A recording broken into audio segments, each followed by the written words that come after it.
Hello, Bob. Thanks for agreeing to meet. I've received your markup of our contract and would like to go over some of the edits you made. Oh, that awful agreement? Yes, let's talk about it. I can tell you it's the worst thing I've ever seen. I nearly fell off my chair when I saw those terms. And those rates. Please, do your actuaries think they're smarter than attorneys? Well, Bob, we'd love to work with your company. I suggest we review the agreement together and I can explain our rationale for these terms. Let's start from the beginning. I see that you deleted a comma in the preamble of the agreement. It was completely out of context and I'm a stickler for grammar. Do you even know what an Oxford comma is? Can you name all 13 kinds of punctuation in the English language? Okay, if you feel strongly about it, we'll agree to that change. Let's move on to the limitation of liability paragraph. I see you've entirely deleted it. Can you please explain your objections? I think it's just ridiculous that Milliman isn't willing to stand behind its work. We don't allow our other vendors to limit their liability. Why should we let you? Don't you stand behind your work? We do stand behind our work. However, we've seen competitors incur firm-threatening claims and have come to realize that it is no longer viable to take on unlimited liability in every project. Our risk needs to be somewhat proportional to the size of the project. Our insurance carriers have also taken notice of the increased risk and our premiums have increased dramatically. In order to provide quality, meaningful services to our clients, we need to take reasonable steps to mitigate our risks. Well, I do hear you on the insurance issue. I think just about everyone is encountering those issues these days. I guess I am okay with that change. Okay, then the next thing to discuss is the arbitration clause. I see you've deleted it completely. Can we talk about that? We never agreed to arbitration.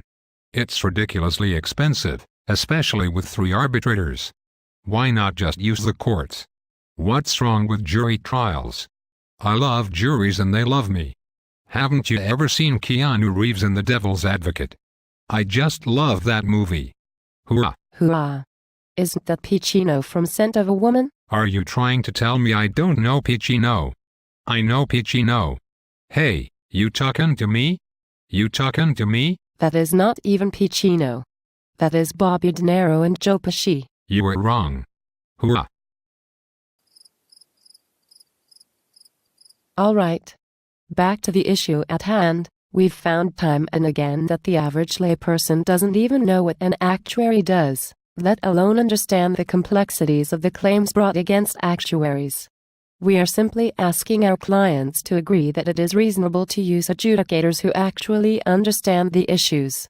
We can address your cost concerns by talking more about allocation of the costs, but our board requires that we obtain a dispute resolution provision which avoids jury trials.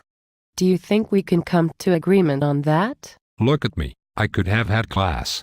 I could have been a contender. I could have been somebody, instead of a bum, which is what I am, let's face it. I am pretty sure that's Marlon Brando in On the Waterfront, not Pacino. Maybe you were right. I am all confused. I barely understand what actuaries do, so I guess I can see your point about the juries. Can we try mediation as a first step? It's less expensive and as long as we can work out the cost issues, I suppose we can consider arbitration for this contract as well. Great, I really appreciate your flexibility. We also agree that mediation can be a very effective tool for resolving disputes, so we are happy to add that language as well. The other issue I believe we need to discuss is our no third-party distribution provision. I see you've deleted everything but the first sentence. Can you please detail your concerns? Well, we were paying for the work and we own it, so we should be able to do whatever we want with it. I think it's absurd that Milliman wants to prohibit us from giving it to any third parties.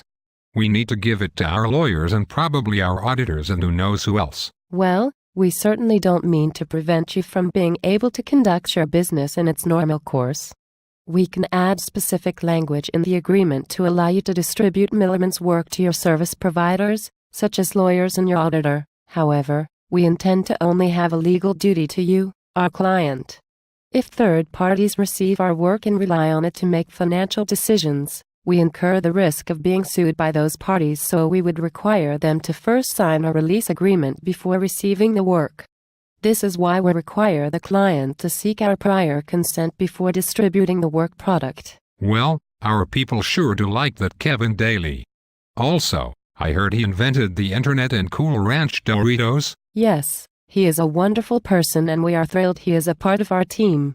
As for the internet and Cool Ranch Doritos, I am not sure. Yes, he does great work, and Milliman has a very good reputation, so I guess as long as we can give it to the lawyers and auditors we can probably live with the other language. Okay then, let's talk about the choice of law provision. I see you've changed it to Florida choice of law. Yes, I thought it was outrageous that you wanted to use New York law when we were located in Florida and Kevin is located in Washington. I don't want to have to go to New York to settle a claim. The hotel rates there are nearly as high as your actuary's rates and I don't know anything about New York law. What does New York have to do with this agreement? Are you guys incorporated in New York or something? Well, the intent of that clause is not to settle the claim in New York. We have no problem with conducting arbitration in sunny Miami, especially if you sue us between September and March. However, our counsel has advised that the case law in Florida is very hostile toward limitation clauses, and because the parties have agreed to this language, we need to ensure that it will be enforceable. We could agree to apply Florida law to the agreement but add language relying on New York to enforce just the limitation of liability clause. Would that be acceptable to you? So New York would only apply to that one clause. Florida law would apply to the rest of this contract. Yes. Okay, we can agree to that. Anything else? No, I think that's all. It's been a real pleasure negotiating this agreement with you. I'll make those changes right away and get you a new contract for signature. Hoorah!